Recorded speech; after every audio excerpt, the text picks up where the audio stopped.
Tarpon Springs. We love our beaches. We bike ride. We garden. My daughters hunt lizards. So, That's awesome. and then I was a member of Turn the Tide for Tarpon. So that's how I originally started getting involved in the city of Tarpon Springs, and I'm happy to be here. Great. We're so glad to have you. Former. Yes, I am a former teacher for Hillsborough County. Oh, Mm-hmm. Yeah. middle Awesome. school. Yes. I enjoyed it. Yeah. I did. Transition. Yes. Yeah.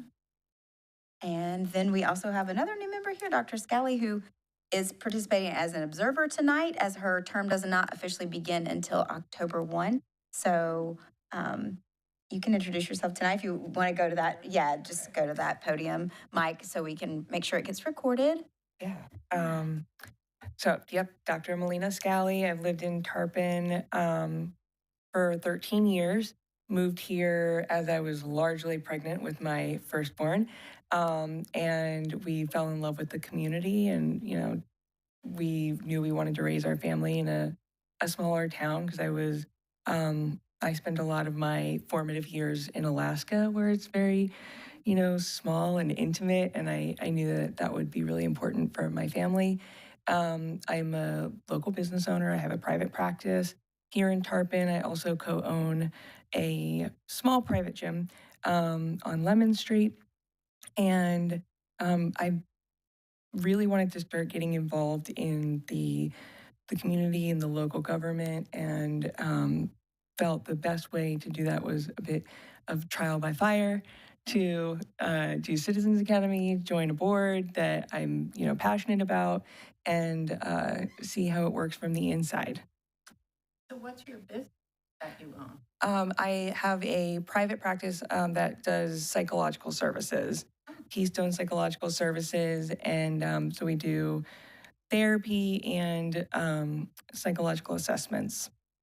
And we've been based out of Tarpon for about 5 years now. Are you associated with Tarpon? I am working my way over there. It is definitely, it's been on my radar for a few years, and, life gets busy. So now, my kids are a little bit older. They can be left alone for a few minutes, and I can start to get more involved in the organizations around here, the nonprofits, and see what our business can do to be part of that too. Wonderful. Yeah. Thank you so much for introducing yourself, and welcome to both of you. And again, I'm Holly Langston. I'm the sustainability coordinator, so I'm the staff liaison. So any, questions, contacts, anything like that, I'm the point person. And when you were sworn in, you both were given all of the sunshine laws, all of those things. But should you have any questions, just let me know, and we can always go over anything that you need any, refreshers on. So a little of our own backstories here was that Loretta and Dory came to me when Turn the Tide for Tarpon was starting. They came to my house and asked me to participate in that. And I think probably the reason is that I had been involved with writing a blog, Sustainable Tarpon Springs, which is now the name, fortunately, of our plan. But I had written the blog for a while and been trying to organize people, talked with the city manager and her husband when he was on the Board of Commissioners. And I was really trying to advocate that we had a sustainability coordinator and that we would develop a plan, because we needed to have a vision for the future. And I felt like we were a little behind the times in trying to get that going. But there was not a big group to get it off the ground. And I think that that's what Dory was thinking when she formed Turn the Tide with Loretta was that it would be good to have a little bit of a political action group so that we could move this forward and be coming to the commission meetings as a unit. Because when they asked me, when I was in that meeting, how many are part of your group? I said, "Oh, well, it's just me, and I'm writing a blog because I had moved here from Seattle in 2012, and the Seattle area was pretty ahead of the curve as far as sustainability went. They had you know, a no zero waste policy in the city, and there was a lot of recycling, a lot of composting, creating energy from compost, and people's, were minimizing trash because they didn't want to have to ship it far, so it was and I was involved in a company where we were very much aware of good stewardship. It was REI, it was outdoor retail, and if you didn't take good care of the environment, there was nothing to go out and have recreation in. So I was part of the green team there, and I've just been passionate about the planet for my whole life. So that's how I ended up here. And Dr. Mickett? So, I've lived in Tarpon about 8, moved from St. Pete, and lived there for 15 years. And I have a PhD, but I have left that, and for, I don't know, almost 30 years, I worked as an artist, and I collaborate with an artist at Stackhouse, and we make art about the environment and climate change and ways to mitigate. And we Speak into your mic. Oh, okay. Okay. And we show in museums and have it's No, on. it isn't. The light Oh. has to be green. Okay. It was green. No, Wasn't. but now It it is. wasn't bright green. Yeah. And we get commissioned to we do big sculpture, we do paintings, we do prints. And we interview and work with scientists. And so we incorporate art and science in what we do. Wow. And so joining the sustainability committee seemed the perfect thing. I too went through the Citizens Academy when we first moved here. My husband and I both did that. And then I thought this was a good thing. He went on the Public Art Committee. And so I think that this committee has done an incredible job designing and writing the sustainability plan. And we continue to do that. And Denise has been a wonderful leader, and we're sad to see her go. But the understanding is we have term limit, and then we are able to get new people, and we're happy to have you. And That's you will always fantastic. be here. I will. I'm going to be a member of the public. Good. So that's briefly my story. Great. My name is Siobhan Nian, and I'm originally from Buffalo, New York, and I've been here for 32 years, and I love it. I moved here to windsurf and also changed my career, which previously was art director, creative director for advertising agencies. And I've been really passionate about the environment. Buffalo went through quite the catastrophic bunch of decades from the time I was born, and we were highly polluted. And Bethlehem Steel and our waterways were just decimated. But I go back almost every year for Garden Walk Buffalo, which has about 400 open gardens. And the whole city has been transformed because of that. And I have a number of people who are on the tour, and it's so lovely. But anyway, I'm sidetracking right there. But so I moved here, as I said, to windsurf and also become a landscape designer. And I'm self-taught. And I've been doing this. I started off creating a garden group because I thought, well, maybe I could join the garden club here. But I went to a couple meetings, and it was about luncheons, and I'm a doer.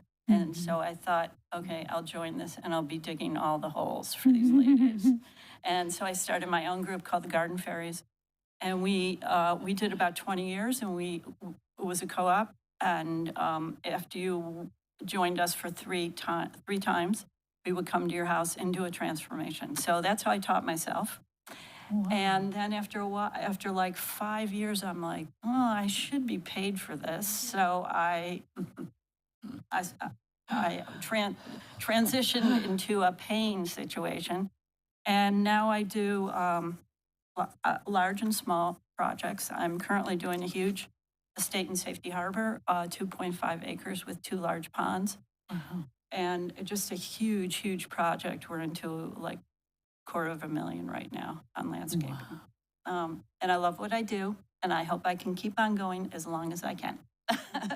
And I love being part of the group, and I'm so excited. We have 2 new members. That's fantastic. Welcome, welcome. Thank you. And I was with Turn the Tide for Tarpon. I thought I recognized you. But I'm glad that we were able to parlay some of the members into this, into this group. That's been really great. So, excellent. Well, I remember reading articles about the garden fairies. Yeah. And I had little ones, and I just remember thinking, I really want to do that. Yeah. How am I going to find the time? Most of our members were ladies who didn't have kids, or their kids were grown. Right. So, No, I saw the photos of what you did, and it was I was amazing. so impressed. Amazing, yeah. So thank you very much. Well, thank you so much, all of you. I mean, the passion that each of us has brought to the planet to do good stewardship is amazing. I love that. Well, just one more thing. Lake Erie was, in horrible shape when I was a kid. And Remember, I put that on my slideshow this year. Crusty, Dead fish. pieces of algae and stuff you had to walk over. And, we were just supposed to accept that. And I always hated it because I was a sailor. I was brought up as a sailor on Lake Erie. And it's like, why do we have to put up with this? So, as we struggle on. So it's important. I mean, we've primarily been talking about the environment and things, but sustainability and what we're charged with is much broader than that. Yeah. So we talk about cultural sustainability, economic sustainability, social sustainability, and all of the things that make a community sustainable. Certainly the environment in the way it is now is crucial, because if we can't, breathe and we get flooded and all these things, we're not going to be alive. But these other aspects are really important, and sometimes we forget to focus on them. But we have been, I think, really diligent in making sure that that's Balance. very much there. I think That's a good point, ultimately yes. it's really about the quality of life and wanting the maintenance of the quality that we may have experienced in our childhood to be something that we're able to transfer to the next generations. And, all of us have sacred places that we've been deeply connected to in our lives. I mean, that are in nature. Yes. And I think that that's part of the social fabric, is being able to inspire the children of tomorrow to have that same experience, because there's far too much electronic activity, being on tablets, being on phones. And there was a great book a few years back, and it was, attention, it was nature deficit disorder, Back to the Woods. And it was the reason that there's been a rise in that is a lack of connection to the natural environment and the rhythms of the environment. And, I remember as a kid just sitting by little areas where there were creeks, even outside of San Diego, and watching tadpoles go through their process of becoming little frogs and taking, you know, a jar home so that I could watch it. But I think that that's been a really, you know, a treasure that kind of lost because it's not always healthy enough in all areas for those little miracles to be viewed or happen. And the social fabric is equally important. That uplifts everybody to be connected to that Yes. as a group. I spent 17 years in Eugene, Oregon, and they really Oh. are environmental over there. So I have that in my background as well. And my daughter did a big AP project, research project on clay inoculation to help the algae in our spring water. So to try to figure out ways to clean the algae. So she's passionate about it too. Great. So, you know, I remember when we first formed Turn the Tide, that the goal was to one day have a sustainability committee here in Tarpon. So to actually sit here and actually have a coordinator here, I mean, that was like the biggest celebration when this all came together because, and this was all during also COVID when all this kind of Beginning, yeah. formed. And I had to start homeschooling my kids. So at that point, I had to stop attending the Turn the Tide meetings. But that's when everything started really coming together is when you came on board. I mean, that was like, that was huge. That was a huge milestone for Holly's our Tarpon. third board I'm member. actually the third one. Wow. And the positions existed since 2022. Actually, I think the first one may have been hired at the end of 2021, but you get the gist. Wow. We're really only 3 years into having someone in this Wow. position, 4 years, I guess. Well, yeah, just the so- fact that we but have one, have because it. there was resistance a long time ago. to Yeah, these, there you know, was initial so- resistance. So this is great. Hey, well, It's- thank you, it's- thank you for your introductions and your sharing your passion. We really appreciate you being here. Okay, we're moving into the discussion of the implementation action in the sustainability plan. Holly is going to present that for us. And actually, I was just thinking for the next meeting, I know some people prefer a paper copy of the plan. If you would like that, I can get you one. Or if you are good with electronic, let me know your preferences because I can do either. So just let me know if you would like a paper copy to read through and, you know, take notes or whatnot, or if you just want to stick to, it is directly linked on the sustainability department or division's web page right now. So that's the quickest way to find it. Okay. It's nice to have paper. I'm kind of old school that way too. I am as well, which is why I would never judge someone for asking for paper. So if that's something that you prefer, it is completely acceptable to want that. Holly, did Loretta and Melina get a link to the portal in an email Not at yet, all? because I was waiting until, you know, they were confirmed and all of that. So we'll, Okay. I will communicate that. We just have like a Google Drive where people can put documents, like I can share with you all. It's just a different method than email, but of course you Actually, can't. that's not what I was talking about. I was talking about the agendas that are for all of the committees that are Oh, in the that's, when I city. send out the link, it always goes directly to Civic Yeah. Plus. So when you go to, if you ever want to see the agenda for obviously our meeting, it will always be sent out to you. You were not on the email list yet. Did you get that email? No? Okay. So it's an IT thing, so we have a distribution list. So I will always send out the agenda, typically either the Friday before or the Monday of the week of the meeting, so that everybody has several days, you know, to review the minutes from the previous meeting.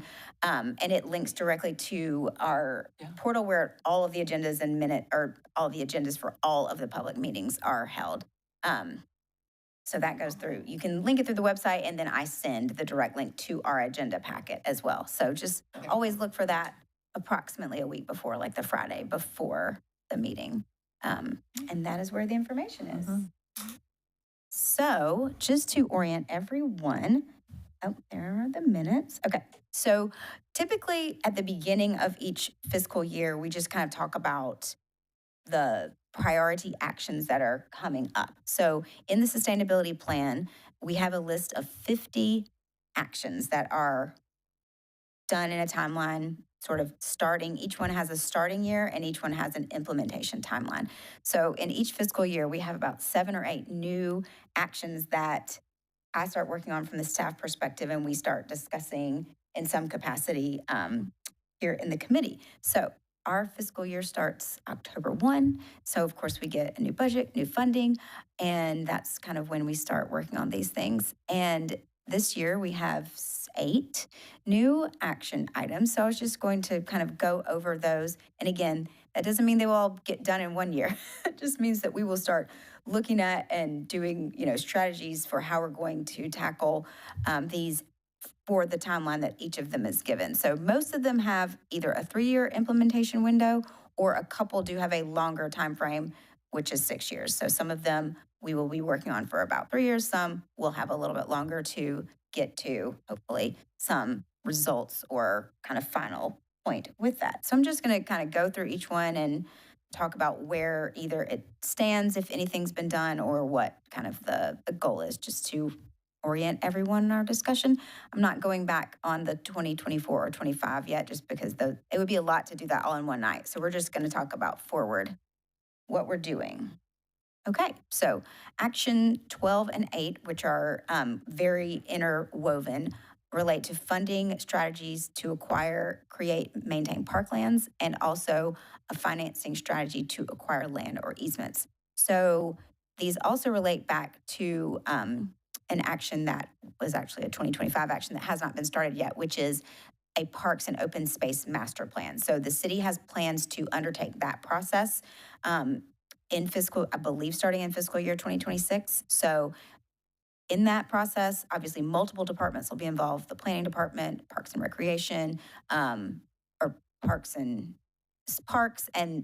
a little bit confusing. It's the public works side of parks for facilities and the recreation side of parks for programming. The streets and stormwater division, obviously, because stormwater and hopefully being able to incorporate some more natural stormwater, like nature-based solutions.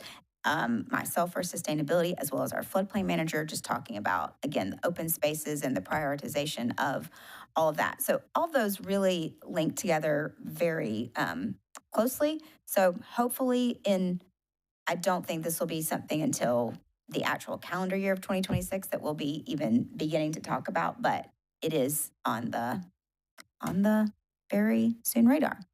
Action 21 rather. What does O&M mean? Where would it say that? Oh, in Potential the, funding source. Can you talk about what those funding sources are? no, I can't because I don't know them. That's what would be done in the plan. We would have to, because But what does O&M mean? that's operations and maintenance typically. I don't know where you're referring to that. I'm not sure where you're seeing it. It's in Oh, the that was in the chart box. before. Oh, it's in the chart. I didn't make the chart, so I didn't know that was there. O&M. And does that mean it comes out of their budget? So yes, partly it would, so I think what that's suggesting is that's part of the typical city budget, as well as we'd be looking at any other funding sources, grant funding, capital improvements, any other pots of money that can be brought to bear And for that. Capital improvements is a separate part of the budget, isn't it? Yes, it's budgeted in a different way, yes. So, okay. And then action 21, retrofits and upgrades to local government buildings. So this is the focus. The focus for this is on infrastructure improvements that will increase energy and water efficiency. So anything, obviously, from lighting to all of those things. So a couple of things that we've already been doing for this. We've been doing the Duke energy facility audits. Those are complete. I won't have the reports for probably some, I'm guessing in a couple of months. But that they will give recommendations on the types of upgrades and changes that we can make in the city facilities that they audited. And then also I've been looking at procuring an energy management software so we can actually track our energy consumption at all city facilities. So that is something that will be a fiscal year 2026 thing. And this one does have a longer time frame for implementation because, as you can imagine, some of these things kind of have to be rolled out. You know, we might not be able to change all light bulbs at once, for example. And a lot of it has been somewhat done. Some of these things have been done and worked on, but it's just looking at what we need to do to kind of complete that process and optimize, you know, building performance as much as we can. So that's a fun one. And then the greenhouse gas inventory requires an update every 5 years in the plan. So it will be done at some point during this, you know, action window of 2026 probably to 2029. Our baseline data is from 2019, so we would just have to make sure we pull together all of, you know, look at the next full year of data. So probably that would be 2024. But we haven't really talked about this yet. So yes. Do we have any solar panels on any of our public buildings? So we do have solar, we have a solar installation at the reverse osmosis water treatment facility. So it's not actually on a building. That is, it's a pretty large solar array, but it's all ground mounted. So, and it was done in 2 phases. The first was actually back in like 2019. And then the second phase was finished in 2024. So went into production in March of 2024. So it does produce enough energy to offset about 10 to 15% of the energy used by the reverse osmosis water facility. So we actually have completed, it's not really complete. I have most of the results and deliverables from a solar feasibility study that looks at future solar installations, which the bulk of which we would probably be looking at rooftop, so city facilities. So I'll probably be sharing some of those results. I mean, I just got them, so I'll probably be bringing that forward just to update you all maybe next month. But it is exciting to look at. And we do have some funds budgeted, not enough to do all of the projects, but we have some money. So that's great. The reverse osmosis plant uses a lot of energy. And- 10 to 20% only from all those solar And panels. it has So, a wow. lot of solar. Mhm. And part of the issue there is they would like to put more solar and they have to have land in order to put up panels. But that plant, if you haven't, it is amazing. And the people that run it are amazing and so conscientious. But it does use a lot of power. So even the number of solar panels that they have, which is sizable, only gives 10 to 15%. One But of the still. locations you visit when you're in the Citizens Academy. Oh, They have a whole evening spent Yeah, there. it's amazing. Okay. It is. It's very Is that interesting to out see. on the Anclote, Yeah, like industrial park area? Yes. Because I've driven by that, yeah. Yeah. It's all in the front there? There's some in the front. So if you go to like Google Earth and you want to look at it, or Google Maps even, some of the solar panels are actually installed over a retention pond, a little drainage pond in the front. And then they go along the north side and along the east side, and they kind of fill in all of what open space was on the property. They kind of maxed it out. I mean, there's a little bit of room for expansion maybe, but that's, you just would have to look at the cost and the feasibility of doing that particular project. And we kind of do want to look at offsetting the energy used by some other facilities as well. So, you know, it'll just be kind of a balancing act of what gets prioritized. But that's why we did the solar feasibility study to help us make those and decisions. Paul Smith, who ran all of that and more, he was instrumental in forming this and was set with us all the time at the beginning and when we wrote this plan. Okay, great. He's retired now, but he deserves so much credit for so much. Yes, there were a lot of people that played key roles in getting everything this far. So we're just building. We get to do the implementation part, and you all did such a great job on the plan. So it's exciting to get to work on some of these. One of my personal passions has always been recycling since I was a middle schooler. I've always been into it.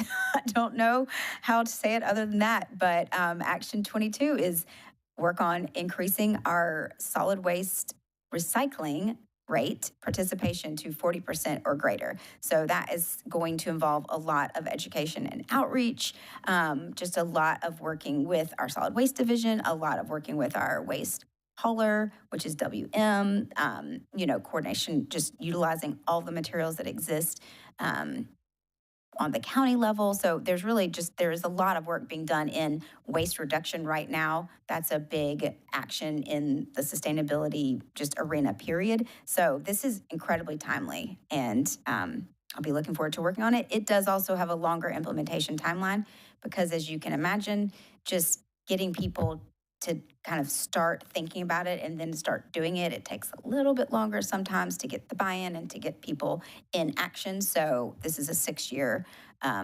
window to reach that goal of 40% or greater. Sounds doable. When this term solid waste, is that any waste that we recycle, or is that a specific type of waste? So I get solid waste is anything solid, right? So yes. So yes, recyclables, I think, is probably a better way to think of it because we can't increase our recycling rate with non-recyclables. So just increasing the amount of things that we're diverting from the landfill into the recycling, right? So people who might not participate at all, if we get them to participate, obviously every household, every business, anyone that we can get to, uptake that idea and begin to do that process will be helpful. And then also educating people who currently are recycling on doing it properly, because a lot of what we find out from the county level, like where they actually end up processing, the materials for the waste to energy facility in Pinellas County, is that a lot of what ends up there could have been recycled, right? I was going to make Or, that point. yes. You can tour that plant. Oh, And okay. I think now they're probably back up and running. I mean, during COVID, they had kind of quieted their tours down. But it's really very educational to go to that. We do not have the landfills per se, as the waste to energy is where everything goes first. But they did say that so much could have been. I would love to Transferred. see that because, Yeah. I did it on my own. Oh, you did? Yeah, I just did can- it on my own. We can try to because you set can't do a something lot as up. a committee. The only thing I have to figure out is, again, the sunshine law part of Right.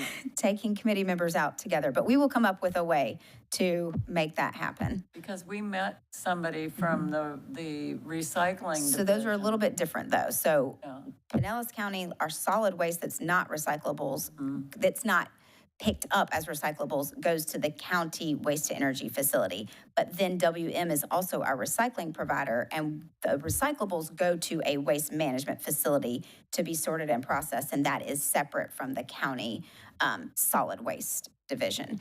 But what the solid waste division in the county has learned is that, again, they end up incinerating quite a high percentage of items that could have been recycled.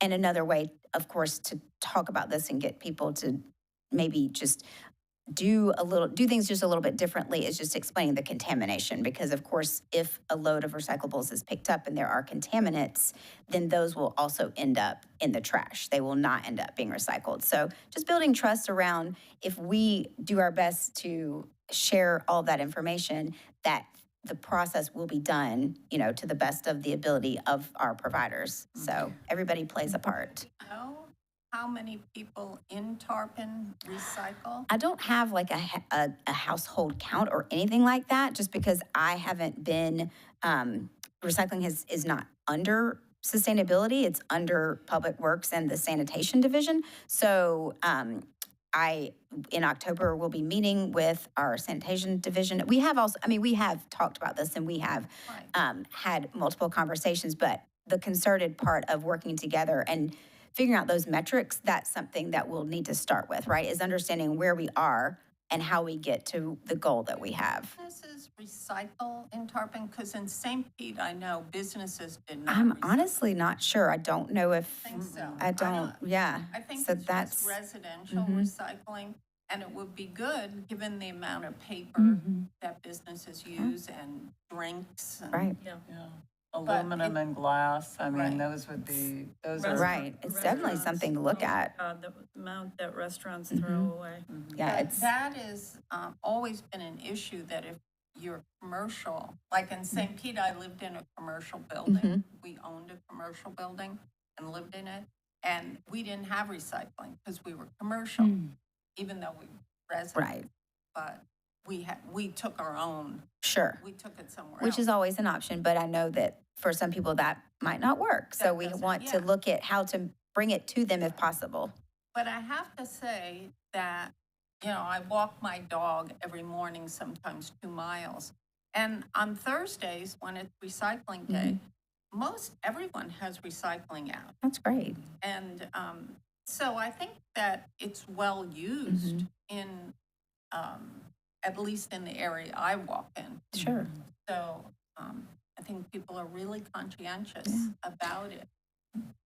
I used to teach just a little public clinic when I was working for REI, because when Seattle moved to the zero waste policy, even though we weren't in King County where that was enacted, the store that I worked at was in Snohomish. Everybody got very excited about the concept.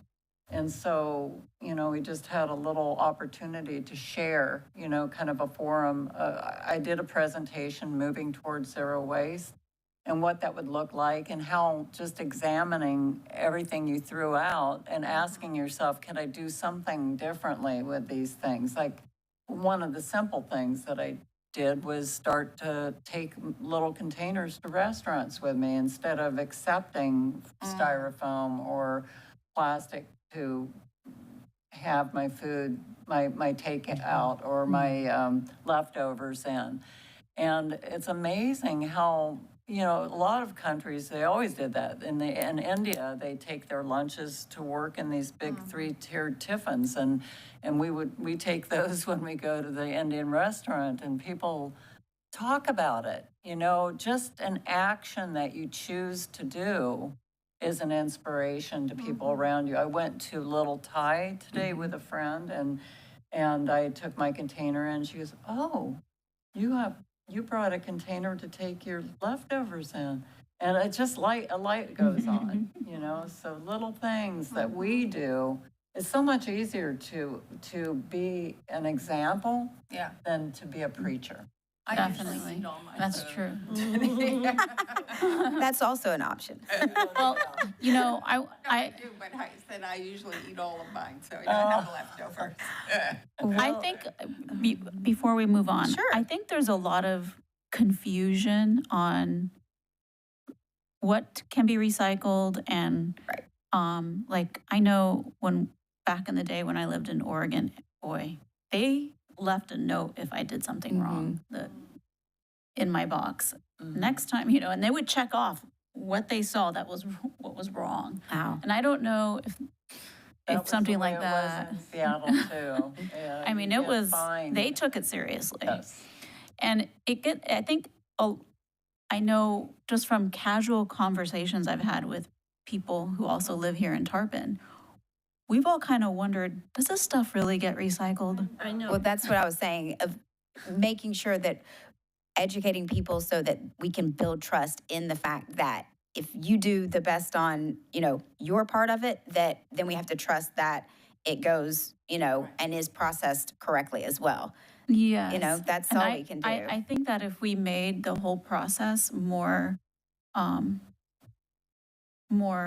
explanatory and just maybe just like, even like when, every once in a while, I know we'll get something from the Tarpon Springs is kind of explaining like important dates, stuff like that. Well, maybe just include a section that says, do your recyclables really get recycled? Yes, they do. Here's where it goes, and maybe just provide something like that. And I think something fun like maybe having an artist create some sort of really pretty to display magnet that can go in a refrigerator for people who recycle, that can just but something cool and that has a fun design. To just remind people, and they can just have it up all the time, just so they can hold themselves accountable. And if they're confused or they don't remember, they can just look, sort of thing. I No, think that's a something good like idea. that. I mean, we do really make sure, you know, everybody that gets a recycling bin gets the recycling guide from the county. You know, we have everything linked through the website. I mean, we honestly, and we've just updated the website. We have videos about, you know, making sure your recycling isn't contaminated. Obviously, it's how people interact and use those resources that is more challenging. I love these ideas, and let's absolutely talk about them and flesh them out when we're planning some outreach. I think that'll be absolutely amazing. Tonight, the idea is just to kind of talk about what we will be doing. Sorry, we And then, diverted no, that's you okay, because they're amazing ideas. from your But presentation. that's one of my ideas. Apologies. No, that's absolutely fine. Everybody's excited to be here and talk about those things. But one of the sort of ideas or thoughts I had was resume the knowledge and nibbles, which was something that Robin started a couple of years, several years back. And one of those topics could be, again, like we could do an overview of waste reduction, you know, how you can change your habits, and then also do recycling tips, like a whole show and tell about that, you know, in person. You know, gardening, we could do the, I know Dr. McKenna brought up like the coyotes and living with wildlife. I thought that could be another really great topic for one of those citizen, just like, you know, whether it's a lunch and learn or an evening gathering, and have like the Fish and Wildlife Commission come and talk about, you know, all of those things. So I think that in the new year, that would be really, really cool to, and since we have gardeners in our midst and we have people who've done zero waste and things like that in the future, maybe we can even tap into some of you for presentation topics or just sharing your, you know, personal experiences, you know, teachers and scientists. And we have a lot of resources that we can bring to bear. So The other thing about recycling is when we think about recycling, we just think about curbside recycling. But like you know, all of those things you get your spinach in those plastic containers. You can't put them in. right, they're not. But you can take them to the fire station. Yeah. And they will, so we always take Yeah. all of that. And also, you can go, Public like, a accepts few- plastic they bags. don't so much bags, but those plastic. No, not Right. the clamshell. Plastic bags or foam trays. And then at Publix. also, you can go to the county, few times every few months to the north one, and recycle paint and fluorescent bulbs and all sorts of And toxic electronic. electronic. And that's something, I mean, it's so great because people have all of this stuff stored in their garages or whatever, and they want to get rid of it, but don't understand that you can take it there. And sure. it's so well managed. Yes, and we do have all of that information for anyone who might be watching. Really good. Linked on our website. We have a link to the counties. Where does it go? Like, where can I take it? You know, they have a whole resource list of all of that. And then, of course, at least twice a year, Tarpon Springs does a, you know, a pickup of special items at people's That's houses. true. And I That one believe that's too. coming in November, so I will see if we have a flyer already for that. That's like the tires and all of those things that are challenging to dispose of properly on your own. Furniture So, and stuff like that. yeah, the bulk items and things like that. So we'll make sure that we share all of that, of course. But I'm really looking forward to, yeah, like I said, waste reduction is a huge one. And then, so for education and outreach, the topics will mostly be waste reduction, energy and water efficiency, and the plan also specifies the greenhouse gas reduction. So, you know, bringing that all into different, you know, educational opportunities, different outreach, you know, venues, we will be getting very involved in communicating. So that's going to be a very, I think, exciting time, because I know the committee has been interested in that for quite some time, and it is here. Action 28, create a green infrastructure plan. So this is, the goal is to integrate green infrastructure as a core goal of the city's infrastructure master plan. So This is one that is not something that I will be doing directly through the Sustainability Department, but it is something that I will, work with other departments as it's being, if there are any updates to the infrastructure or stormwater plans, trying to integrate these green infrastructure or nature-based solutions as that's kind of more of what they're called now. When the plan was written, I think green infrastructure, it's just a different verbiage, but that is something to definitely consider going forward. So there's that. And I believe this is the last one, but create a sustainable procurement policy, a policy to encourage the use of safe, healthy, and environmentally responsible products in city purchases. So that would be specifically internal, not putting, rules or things externally. Eventually in the future, I would love for some of these things to all come together into more of a sustainable, business type program of some kind. But we're going to start internally, see what we can get going, and then, work outwardly as well. So those are our actions that we're, again, bringing into the implementation fold and adding to the ones that we've been working along on for the 2024 and 2025 initiation years. So it's a lot. Exciting. So Thank you, have Holly. any of the policies that have come from Tallahassee Mm. influenced or interfered or curtailing any of the actions in the sustainability? They have plan? the potential to. So it's something that we have to stay abreast of for sure. So, this past year, there was a Senate bill that would have taken away local government's abilities to regulate single-use plastics, for example. There are quite a number of local governments around the state that do have those ordinances, rules, or policies in place. And so obviously at some point, if we would be looking to do that, we would hope that we would have the freedom to do that. However, if there is something at the state level that preempts that, we have to follow that as well. So we just have to stay, aware of any new bills and laws that, come into play. And Holly made a really important point that mainly our role as an advisory committee to the Board of Commissioners, and most of our influence is in what the city itself is doing. But it's burned in me for a long time that I wanted more community and, community and resident engagement. I think that it's kind of a delicate balance right now, implementing policies and ordinances that mandate behaviors. And that is the delicate thing that can trigger people. Whereas just sharing, better ways of doing things for the sake of the antelope, let's say, or the manatees, and bringing the conversation back to what people cherish about the Tarpon Springs treasures, because we have very, very unique things here that not every city is blessed with. And it's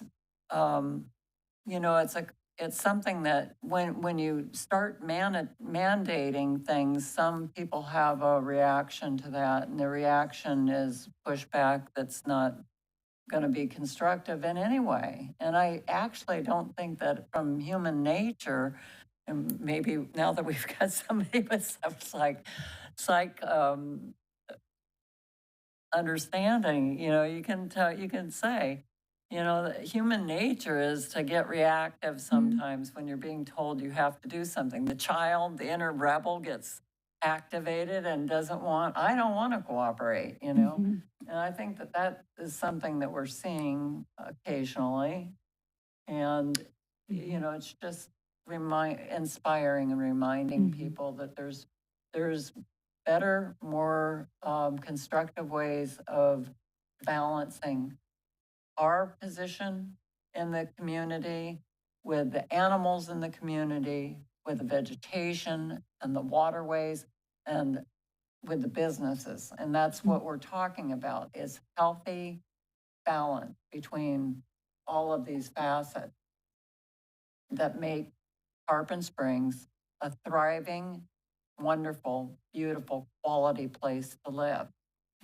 But all that we really have the power to do is to give feedback to those that are making the decisions in the Board of Commission and the Board of Commissioners I think you while are. we're leading. I was going to say, I think you all have hit on a lot just talking about your personal connections to Tarpon Springs. And I think that's the answer. The path is to help other people figure out and dig into their personal connections. This was just an anecdotal thing that I just found out about today through my sustainability network. But the city of Tampa just came up with this new campaign to help people connect to, their solid waste efforts. And they've created these cute little cartoon animals and they've named them. And so it's like, remembering what is, so it's like remembering what's important. So they named, I can't remember them all but I think it's like Allie the alligator and, each one has, a phonetic name that matches the animal. It's super cute. And it just really, draws people in and it makes you remember like why it's important, right? Because we do care about the greater world around us. And Tarpon Springs obviously is such a nature-rich place. And so, it's just it's just food for thought to take going forward, is just inspiring people to figure out what their personal connection and their personal motivation is. Like you said, Denise, instead of, we're not going to go out and tell people that we're being forceful or mandating things, but we want them to want to do it. So that's the education and outreach part. So back to this thing from the state that influence policy. Who in the city is responsible for, like, letting you know?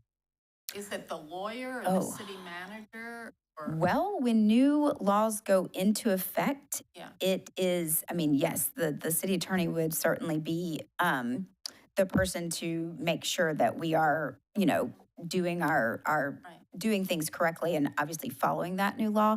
But honestly, usually every department is kind of tracking, like during legislative season, everybody tracks things that might, be coming through. That you're part of Correct. in So the that's county. exactly. So typically everybody has, say, in the water department, they have organizations that they network in, and all those people are talking about what, might happen. Right. Same with sustainability. We're looking at, what might be, coming down, just tracking those. And there are people that kind of help us with that and do that work. So that's why we're part of those professional organizations and networks and work groups.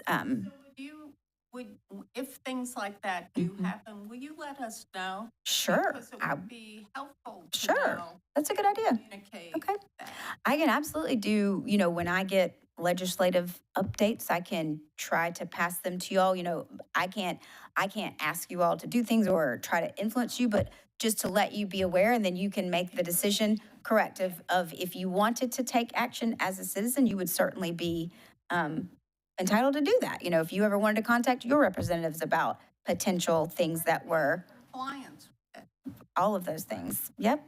So, no, that's a great one. We can definitely do that in the, it's in the spring when all of that kicks back in. So got a little rest until then, hopefully. But, Okay, next, okay. should we I don't move know. to the next There's not item? much rest.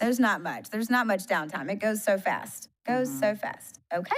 So Thank you, Holly. you're very welcome. I'm going to turn it back over to Denise to initiate the selection of a new committee chairperson. The one thing I will say is, whomever is put into the position of chair now, we will, according to the resolution, the founding resolution for the committee, in January of each year is when the committee is supposed to vote and install a new chair and co-chair. We didn't do that this year due to only having, I think, 3 members, and it would be very awkward to have only one person who wasn't either the chair or the co-chair, so I think we just kind of let it. But in January, that should be our practice going forward if we have at least 4 members, we would then be able to have those positions voted on. So the person installed as the chair to take that role from Denise would be from now until that time, until January. And then in January, it could be whatever happens. So you're saying it's an interim, No, I mean, there would be chair, but it would just be that we have to vote again in January. right? So Okay. there wouldn't be a change in the title. There wouldn't be anything that said interim. It would just be for these 3 months until January when the vote has to happen again. Mhm, So just letting you know, I got that information confirmed and mhm. that's how it worked.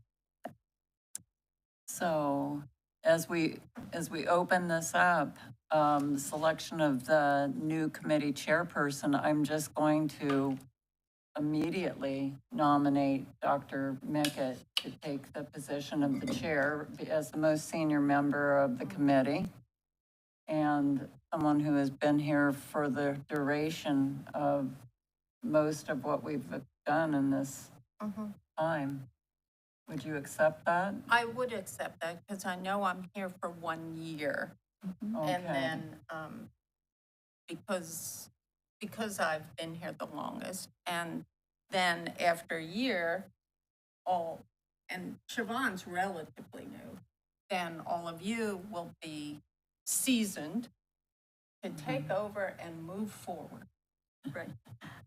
So do we need a Yes, we a need someone to motion? make a motion, which Denise, you could make that motion. We just need a Well, motion. yeah, I and do a make a second. motion Okay. to nominate and elect Dr. Carol Mickett to the position of chair for the Sustainability Committee.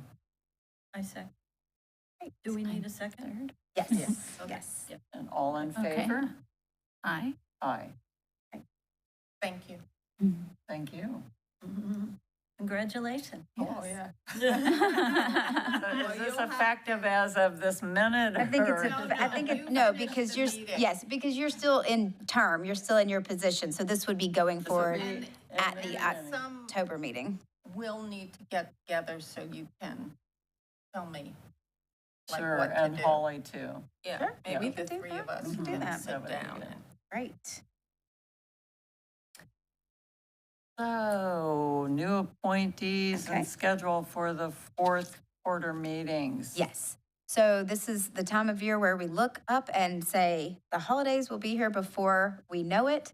So this is just kind of when we start talking about what the meeting schedule, if everyone's available for October, November, December, if anyone knows of any conflicts, to just kind of let us know as soon as possible so that we can plan proactively and hopefully not have to cancel a meeting last minute or anything like that. So The next Just kind one's of thinking. on the 16th, October 16th. my birthday. Oh, is it really? It is? Oh, Boy.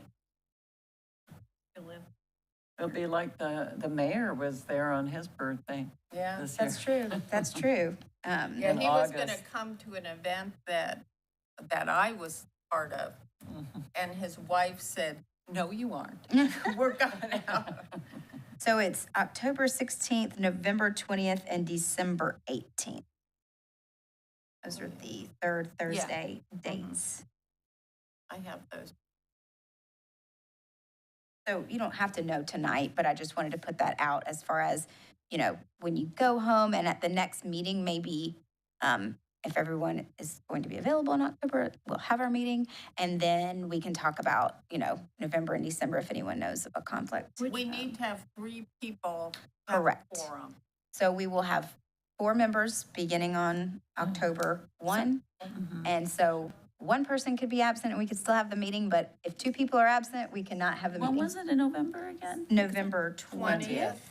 It's always the December third 8th. Thursday. Okay. It's the third 20th. Thursday. 3rd Thursday, So that's the week before Thanksgiving. Okay. and the week before And the Christmas. week before Christmas. And 1, 2, and 3 days after the It's first day of December Hanukkah. 18th it will be the meeting. What? Is it December 18th? Yes. For December. I'm putting it on my calendar because Oh, I'm going me to be a too. member of the public. Yeah, great. I can You make are a those 3. member of the Okay, public. great. I'll be here. Great, Melina, great, can you make those too? great. As of now, okay, great.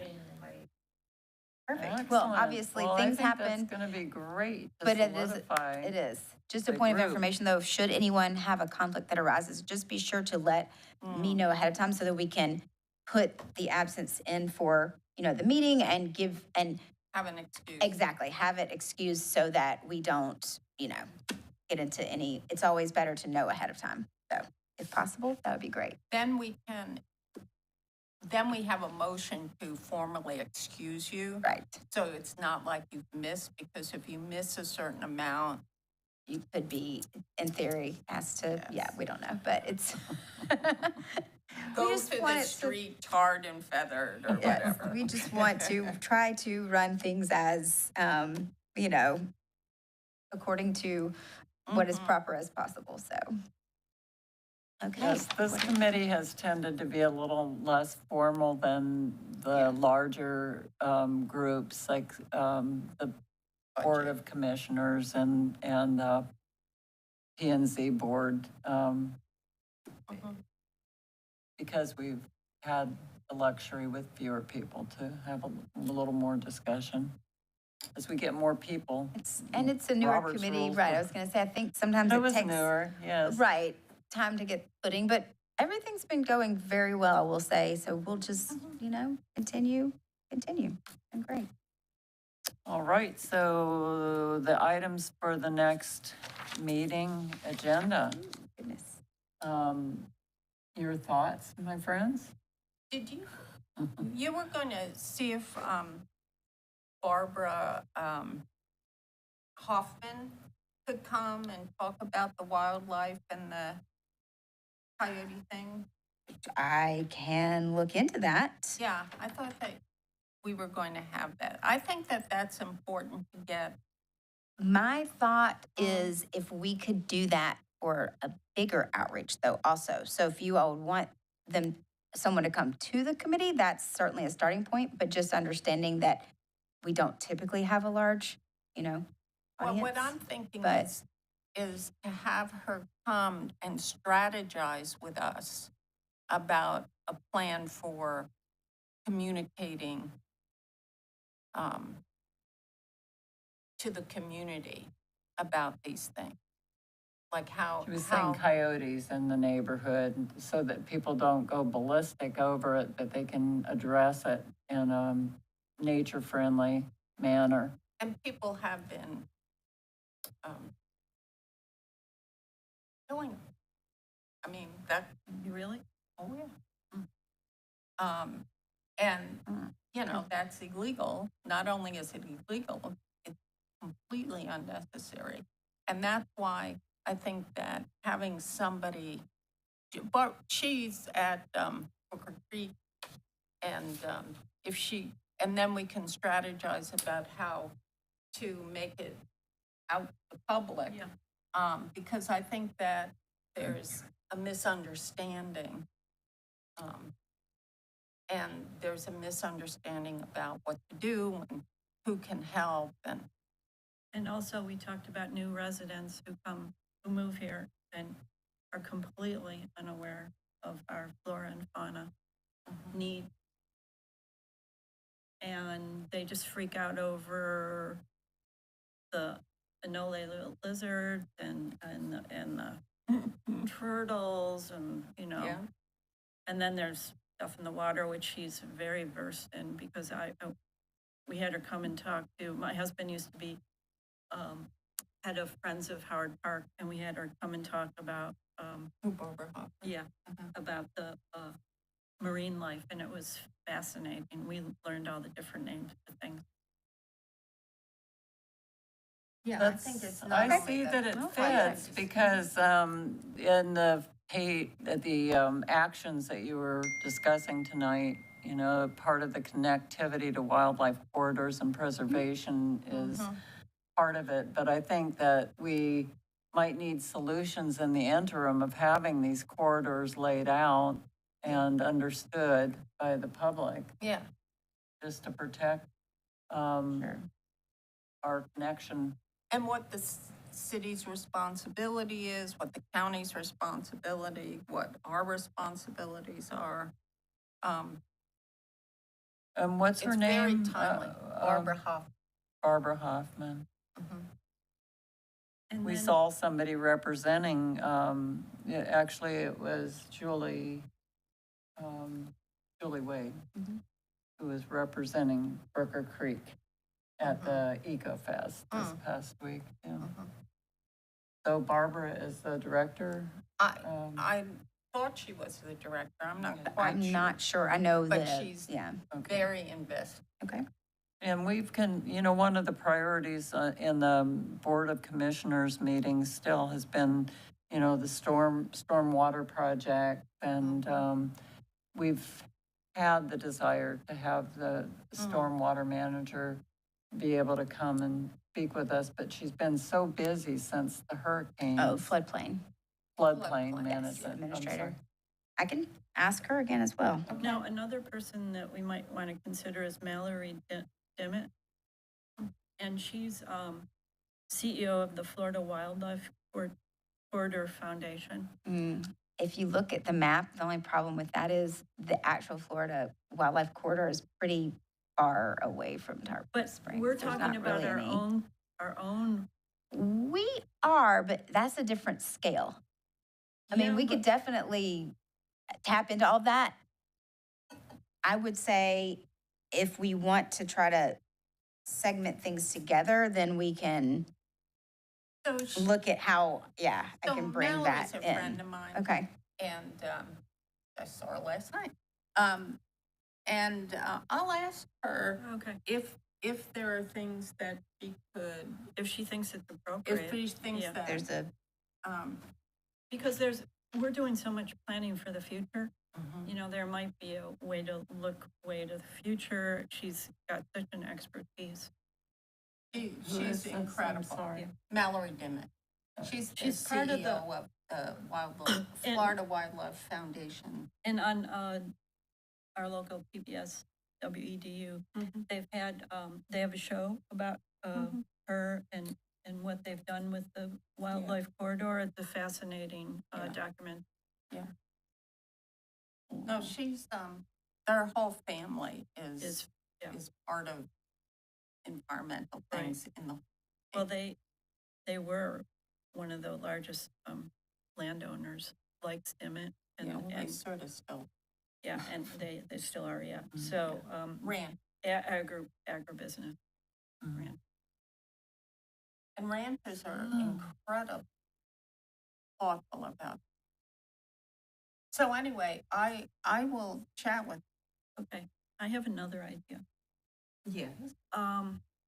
So, there are 3 proposals for the vacant lot on Tarpon Avenue. If any of you have seen the Beacon, and it's quite interesting. They're completely different, but some of them are a little, I would say one of them is particularly sustainably oriented with the containers and them a public space, which I have wanted so much for Tarpon to have that. My group did the mural, the Mother Mears mural. And so I did a lot of research in that space, and Mother Mears endowed that space where the parking lot is in the 1950s. A Tarpani family pushed to break that covenant, which they successfully did because they were worried about competition from stores on 19. So we lost that space, and there used to be a drugstore there, and it was a community hub, and they had this beautiful Victorian garden with a gazebo. We don't have anything like that now. So in the proposals, there's one that's very normal, boutique hotel. Lovely. The facade looks lovely, really fits in. But, I wonder if there's, and then there's 2 that are more creative, more thinking out of the box. And the one in particular, I think, is very sustainably oriented. And they said that First Fridays could be held there, and it could be used as a thoroughfare. Thought, So. Oh, I just because- was, if you could keep it to like what the suggestion is for the topic for the next meeting, and Well, so I'm what, just throwing it out as to how are we able to, give feedback. I think that Feedback. that's what yes. Siobhan is asking, is Yes. if we've got the capacity To to make do any that. as recommendations. a committee, I don't know, as residents, absolutely. We could- Uh-huh. Yes. And There- Right. the designs are on the Yeah. Tarpon website. Yeah, So they're supposed to be presented at the, or was that already done? The BOC, let's see. I don't Are they think doing a they've been done special? yet. Yeah, so that should be coming up. it's coming up, Um, yeah. And so they're going to go through them. They're all three will be presented. Mhm. They will do visuals, discuss, all those elements of them, and then public comments will be allowed on all of them. So But that is the most direct way to have your voice heard. I know, but I mean, we are the sustainability committee, so, and this is it's a major thing that's gonna happen to downtown. So, But I think if it's, so I mean, we couldn't make a recommendation, I know that. But is it feasible for us to say, we're hoping that, that whatever is voted on there's sustainable components. criteria, well, not But is the components, yeah. decision going to be made before October 16th?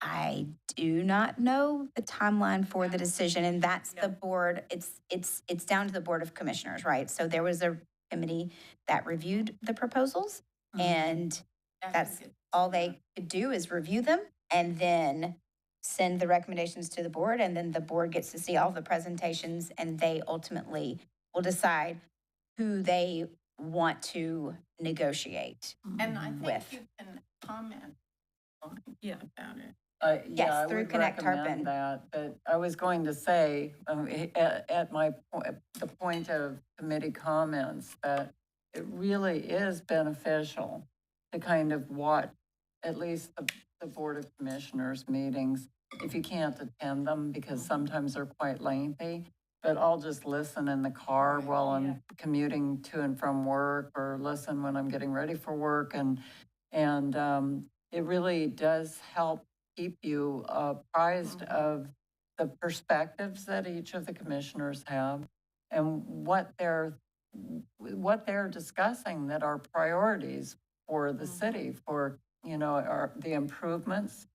And that's part of a plan, but I agree that every single thing that they discuss, they ask for feedback. And a lot of times, even if you can't be at the meeting, you can call in and raise your hand, and it will come through. They put it on the air, and it's registered. And you As can an write opinion. in too, Yeah. Very, very Right. and they'll important, read it. but we might not have time at Yeah. this point. Right. Had we been listening to the meetings and brought it up like maybe a month or Yeah. so ago, it might I have been would say possible. I just don't know about the functionality of saying it you could make general comments from the committee perspective, I would say. As a member of the Sustainability Committee, sustainability is very important to me personally, and here are my concerns that any development should include.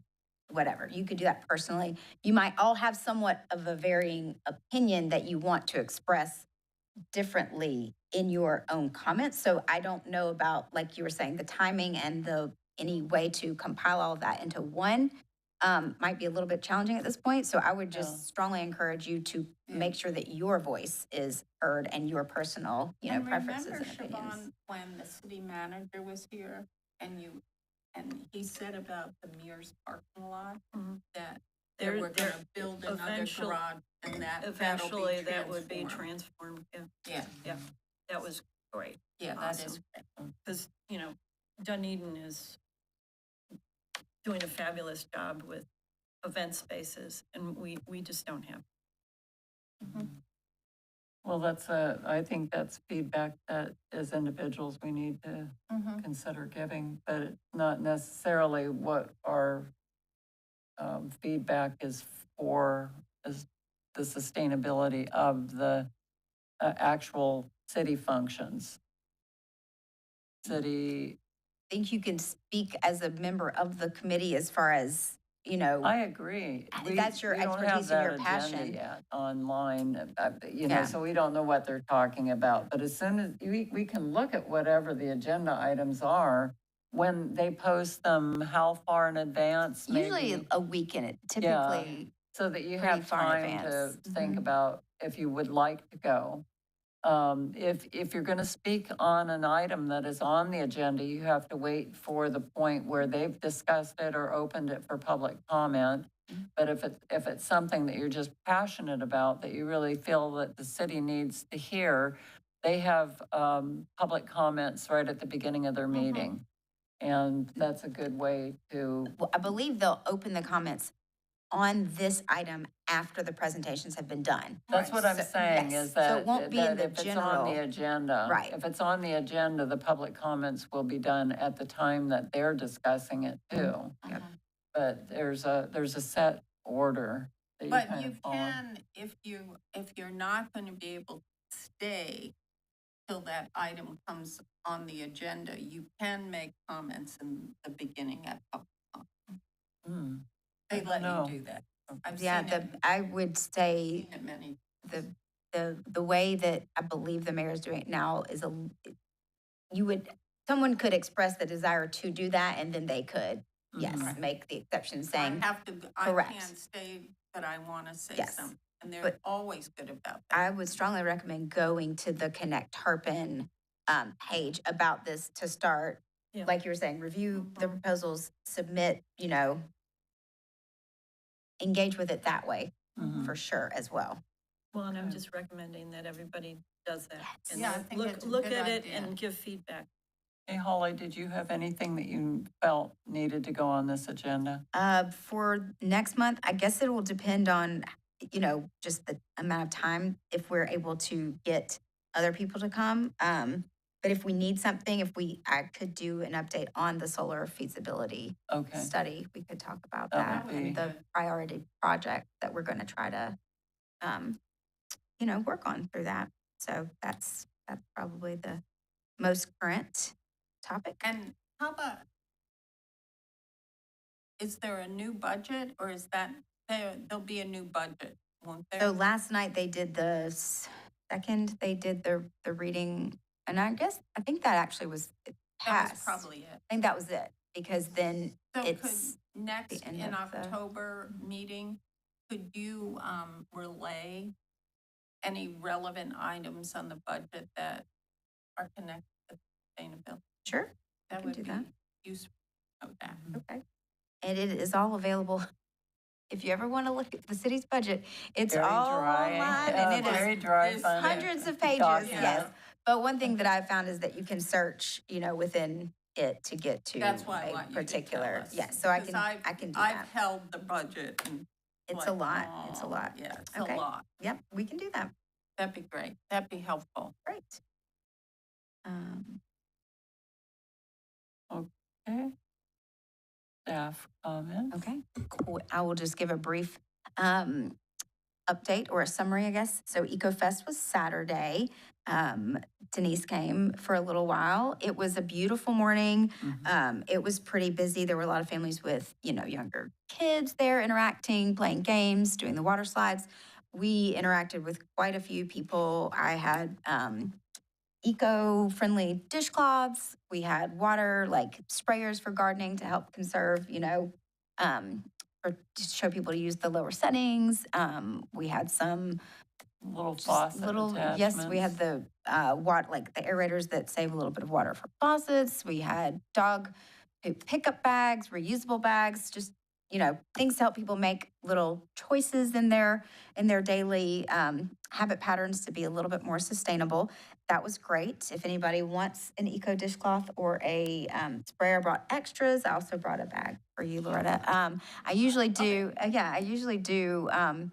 give bags out at the Citizens Academy, but I wasn't able to be there last night. So anyway, it was great. EcoFest was wonderful. We had a lot of vendors. Waste Management was there, Brooker Creek, Keep Pinellas Beautiful. So quite a few. The Garden Club, I believe, was there. And then a lot of other city departments just, sharing kind of what they do. So it was really nice. And Stay as busy as when I was there. it was a pretty consistent Yeah, it was flow. very well It was attended.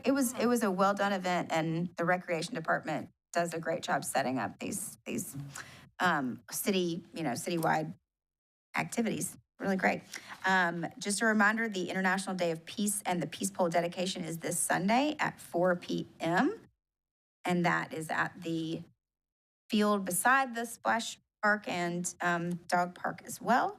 And then I just wanted to give you a very brief update. The Storm Drain Mural Program, the Tarpon Arts Director met with the city attorney and got the go-ahead. So we are good on that, which is great news. So through the Sustainability Department, coordinating with Stormwater, as well as our Public Art Committee, we are initiating a mural program for the storm water drains to do public art as an education tool about, only rain down the drain. And they will have to have, sort of native flora and fauna and things like that on them. So very exciting. So we'll be working along on that. The next public art meeting is October 8th. So I'll be at that to, continue the process with that committee. And the last is I did send out an email. I will resend it in case people didn't get it, but the city is collaborating with the Tampa Bay Regional Planning Council on it's a regional coastal master plan. So that's a big undertaking. It's going to be like, they say, a 4-year project, basically for the next 3 years, working through this. But they are big on community outreach about this project. So they're offering a free training for community leaders, anyone who might want to learn how to facilitate listening sessions. So while the focus of this master plan is about flooding, if you were trained to host or lead a listening session, you could then go out into the community and do one about other topics, right? So it's a pretty cool opportunity. So I will resend that to you all. It's a great, I've shared it with Robin Sanger as well, Peace for Tarpon. So if you can think of other, community leaders, I'm going to send it to Zeb Atkinson as well. So just kind of reaching out to people that we've had here previously, and it's just something to keep in mind. And otherwise, I think that those are my comments. And committee comments, I can start by saying I'm so glad and grateful that we have new members.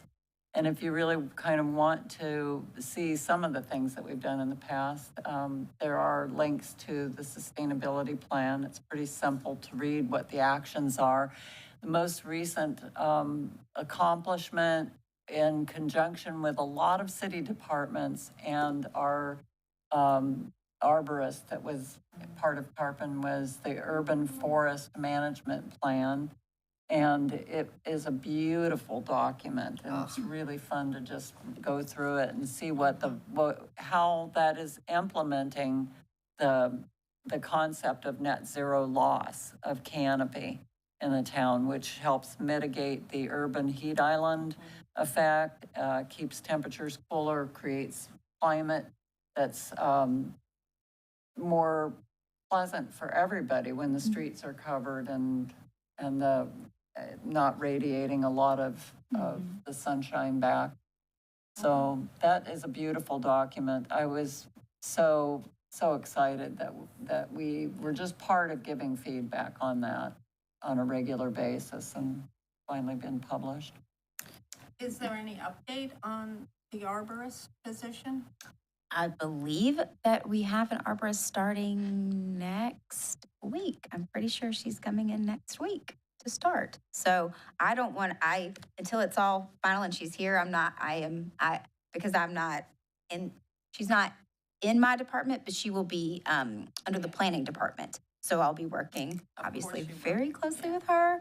And I'm also working with the planning department on just land development, just discussions in general anyway. So when she does get here, will you invite her so we can meet her? Of course, yes, that's a great idea. Great. I'll see what her availability is, she might be a little overwhelmed for the October meeting, but Right. we'll give her a little bit of time to settle in. I will make sure that you all get to meet her 100%, yes. Sidebar. So my comment is, we just purchased these things, and maybe you know about them. Other companies make it, but this company's called Jackery, and they're batteries. And you then can, if there's a power outage, you can plug your refrigerator and there's solar power. You can also charge them by plugging in, but we just got them. And so they How many did you come get? with solar panels. We got 2 For your household? for our house. Okay. And they're small. One's 1,000 and one's the 2,000. And then you get these solar panels that you put out and you plug them in and they charge the batteries. And so I saw it on the solar emails I get. There was a video of it. And you can put your refrigerator on it. That's a You can great idea. Plug your phones in. You can plug, my husband uses a CPAP, so you can plug CPAP in. You can do your coffee, so, I mean, we have a generator that's gas powered, which we've never used. We've never put gas in it. They're so loud, too. And it's like, I don't really want to use that, Yeah. even a propane one. But this gives you, it's not going to probably run the AC. But, you open your windows, it'll run. That would be wishful thinking. But it'll run your fans. I mean, we have battery operated fans for this. And we have solar lights that we can use. But this is a really cool Yeah. thing. Great idea. And the solar panels fold up and they have a little handle. And these things have a handle and you can carry them around. So you can put them throughout your house. It's not like a generator which has to stay outside. So I am like really excited. Yeah, I'm excited to hear how it works. And the company, we had few issues and they were so good at solving it. So their customer service was A+. So those things are available. Thank you. I don't Siobhan? have anything to say. I was Loretta? curious, I drive by every day the Klosterman Preserve, and I know that that was a huge celebration when that land was saved, because we're always admiring the birds in that pond. But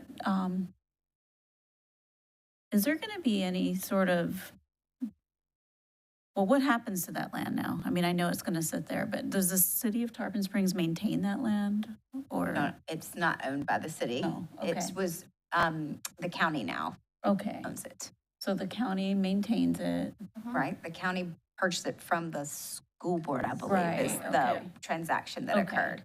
So it just happens to be adjacent to the city of Tarpon Springs, though. Yeah. So Yes, okay. it's our neighbor.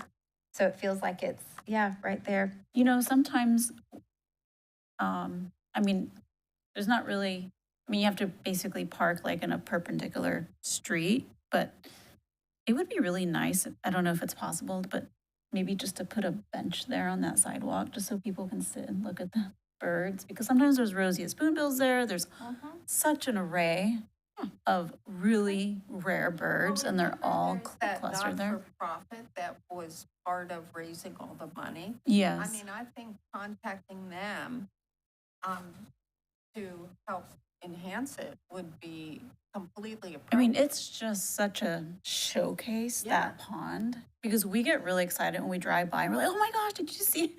You know, sometimes there's wood storks in there. There's like dozens of birds, and it's like it's magnificent, and that's a highlight. It really is. Just being brought back when we first moved here. So, Mhm. it's an amazing testimony to how quickly nature Can recover. recovers and and becomes healthy again. We had a discussion about asking them, somebody from Right. that group to come That- and talk to us. Yes, I'm in touch with Robin. She was going to attend the next meeting that they had, their next board meeting. So, Singer, Oh, because she came and talked about, you know, I the remember. preservation, everything. So and she's going to their board meeting? that was my understanding. So I'm going to see what she Yeah, that's a good Um, idea. I mean, found out, and yeah, we will continue to work on that connection as well. That'd be great, because we are in charge of the sidewalk at least, right? In front of the gate, in front of the fence? unclear. Depends. There's a lot of like roads in Tarpon that That are are county county. roads. Oh, Correct. And okay. like the bike path Yes. is county. Oh, And the okay. sides of it are city. Oh, okay. So it's very confusing. Correct. Mm. And that's why some roads and things don't get fixed right Oh, away because okay. they're county.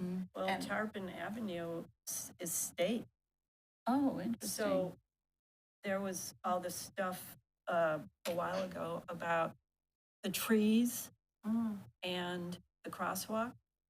And it took a really long time to get that crosswalk in because it's a state Oh, road. Yeah. Like the it is. bridge that's going to be redone near the yacht club, mhm. that's all Okay. county. Yeah, it's Okay. county. Yeah. Mm, That's, yeah. Interesting. So it's really, throughout Pinellas, it's the same way. St. We've Pete been has the learning same that as we things. go along, you know, which right. jurisdiction Yeah. falls under. Doesn't make a lot of sense, but Right. it's the way it is. The way it Okay. So we've we've reached the end of our agenda, half hour I early. forgot. I so forgot one thing in my comments, Okay, Denise. yeah. My apologies. It's okay.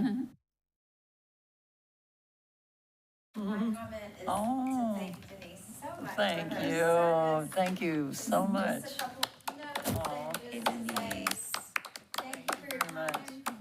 It's been. To it's thank been a Denise privilege. so much, It's yes. been a privilege. Thank Yeah, you well, so you're much. just amazing. Thank you for serving the city so just generously and selflessly and thoughtfully. So it's been a pleasure to I work just with you feel from like the this staff is a side. Transition, but not an ending. It's not an Now we ending can at talk all. on the phone and places. And when can you join again? Is there like a time year. period? Okay, a year. Okay, Okay. great. But I will be at the meetings as a member of the public because I Yes. want that to be a Great. trend that Yes, starts. yes, That we yes, get more yes. people from the public coming to That'd the be meetings. great. That would be great. So I So- move that we adjourn the meeting. All right, Okay, And I second. okay. all in Third. favor? Aye. Aye. Aye. So the Thank you. chair of the committee can't make motion. Actually, they can. I thought We we've probably been need to- working that, Well, I was under the impression that I really couldn't. You can, yes. So we'll make sure we get all of that. yeah. Thank you so much. Thank Nice you. to meet See you next month. Okay, bye. Yeah.